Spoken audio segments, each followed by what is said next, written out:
welcome and welcome back to my channel. I hope you all are doing great and studying well. So this is my target diary जो मैंने इस year के लिए अपने बनाई है. इसके अंदर मैंने अपने सारे टारगेट्स लिखे हैं सो दैट मैं उनको अच्छे से मैनेज कर सकूँ. Being a multiple time dropper मैं सिर्फ क्लास पर रिलाई नहीं कर सकती कि मैं उसी के अकॉर्डिंग अपना कवर अप करूँ. Just because I have already studied everything और अच्छे से प्रिपरेशन की थी, सो मैं उसके अकॉर्डिंगली अपना सिलेबस कवर अप करूँगी. बट मैं अपने लेक्चर भी देख रही हूँ एंड ये मेरे क्लास नोट्स हैं.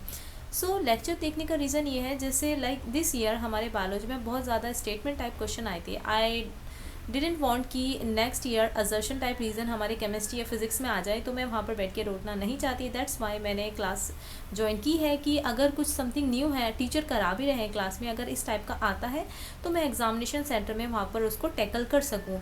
एंड लास्ट ईयर तक ऐसा नहीं था कि असर्शन टाइप के क्वेश्चंस कराए थे टीचर ने, सो उस चीज़ की मुझे प्रैक्टिस नहीं है. तो इन दिस वीडियो मैं आप लोगों से शेयर करने वाली हूँ how I cover my backlog and also like how you can practice question from NCERT. But before further moving in this video मैं आप लोगों से शेयर करना चाहती हूँ application called Memonit app.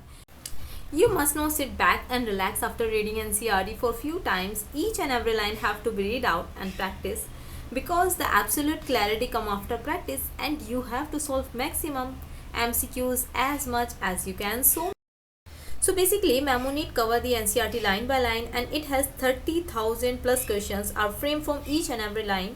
And the question are framed in all level, like easy level questions to learn the concept, medium level questions to test your knowledge, and high level difficulty questions to prepare you for NEET level question. It has a lot of assertion reason questions which was most asked in NEET 2022 as you all know. Just because उसी की वजह से काफ़ी लोगों का paper ख़राब हुआ including me. So in this NEET 2022, 94 out of 100 question in biology questions came from Memonit.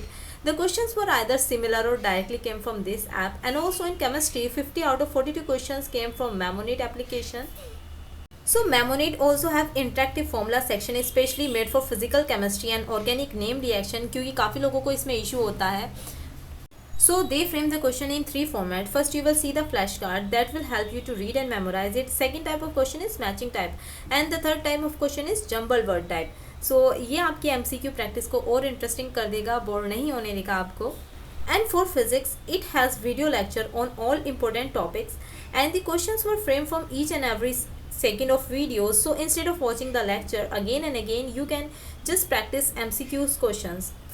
So they also have 30 plus year of PYQs for practice in Memonit, and for each PYQs they have similar type of PYQs questions so that आप उसमें master हो जाएं कि उस type के concept का अगर आपके एग्जाम में आता है सो यू कैन ईजिली उसको टैकल कर सकें. So you can use my code Maya25 and using this you can avail rupees 300 off on subscription. I will provide you this in my description box. You guys go and check it out. So basically ये night time था and ये approx 8 PM के आसपास था and यहाँ पर muffin मुझे थोड़ा डिस्टर्ब कर रही थी. सो हम बात कर रहे थे how I covered my backlog in very short duration. Still I have a backlog in zoology. मैं वो भी बताऊँगी मैं वो कैसे मैनेज कर रही हूँ. और यहाँ पर मैं वही लेक्चर देख रही हूँ अपने जूलॉजी के. सो बेसिकली मैंने क्या किया कि मेरे जितने भी लेक्चर थे मैंने उनको नोट डाउन किया और मैंने ये देखा कि मैक्सिमम मैं कितना आवर्स अपना डे का डिवोट करूँगी कि मिनिमम टाइम में मैं अपना बैकलॉग कवर अप कर सकती हूँ. मैंने जैसे लोग बोलते हैं कि जो क्लास का चल रहा है आप उसके साथ अपना बैकलॉग कवर करें, तो मैंने उसको काउंट करके देखा तो मोर देन मंथ मुझे लग रहा था वो बैकलॉग कवर करने में. एंड जब तक आपका बैकलॉग रहता है आप कहीं भी कंसंट्रेट नहीं कर पाते. Even though I have already done with my syllabus, लेकिन फिर भी जब मैंने क्लास ज्वाइन की है तो मुझे लगा कि नहीं ये सब चीज़ कवर होनी चाहिए सो दैट मैं फुल्ली तरीके से कंसंट्रेट कर सकूँ अपनी स्टडी पे.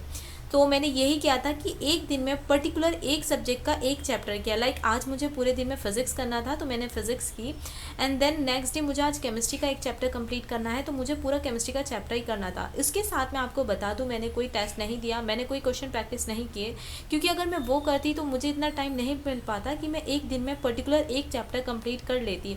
सो मैं यहाँ पर एक छोटी सी एडवाइस देना चाहूँगी. Being a multiple time dropper वो मेरे लिए ठीक है कि मैं इस तरीके से कर रही हूँ, बट फॉर फ्रेशर एंड जिनके कॉन्सेप्ट वीक हैं वो इस टेक्निक को फॉलो ना करें. ये आप लोगों ने मुझसे पूछा था इसलिए मैंने शेयर कर दिया कि मेरा ये तरीका था बैकलॉग को कवर अप करने का. मैं आपको एडवाइस नहीं करूँगी अगर आप फ्रेशर हैं तो, या फिर आपके कॉन्सेप्ट वीक हैं. एंड देन अब मेरा ये बैकलॉग ऑलमोस्ट डन हो चुका है तो मैं अपने क्वेश्चन भी प्रैक्टिस कर लूँगी एंड उसके साथ मैं अपने टेस्ट भी देना अब स्टार्ट करूँगी. क्योंकि मैं यहाँ पर सबसे पहले आप लोगों को पॉइंट बोलना चाहती हूँ. मेरी जितनी भी लोगों से बात हुई है, जिनसे भी मैंने एडवाइस ली है या जिनको भी मैंने अपनी प्रॉब्लम शेयर की है, उन्होंने मुझे यही सबने मुझे यही पॉइंट शेयर किया है कि आपको टेस्ट बहुत ज़्यादा देने हैं, मैक्सिमम टेस्ट देने हैं, उससे आपकी प्रैक्टिस बनेगी, वो 3 आवर्स आप टैकल कर पाएंगे। क्योंकि मुझे एंग्जाइटी इशू है जो एग्जामिनेशन सेंटर में मुझे होता है, सो उस चीज़ को अवॉइड करने के लिए मुझे मैक्सिमम टेस्ट देने हैं। सो मैं उस चीज़ को अवॉइड नहीं कर सकती और मैं आप लोगों को भी यही एडवाइस करूँगी कि जितने टेस्ट हो, अगर आप प्रिपेयर्ड नहीं हैं तब भी आप उस टेस्ट में बैठे, सो दैट आपको वो चीज़ ना फेस करनी पड़े एग्ज़ाम वाले दिन। आपकी प्रैक्टिस अच्छी होगी, आप कुछ भी कर लेंगे, बट लेकिन अगर वो आप 3 आवर्स मैनेज करना नहीं सीखे तो वहाँ पर जाकर सब खराब ही हो जाना है।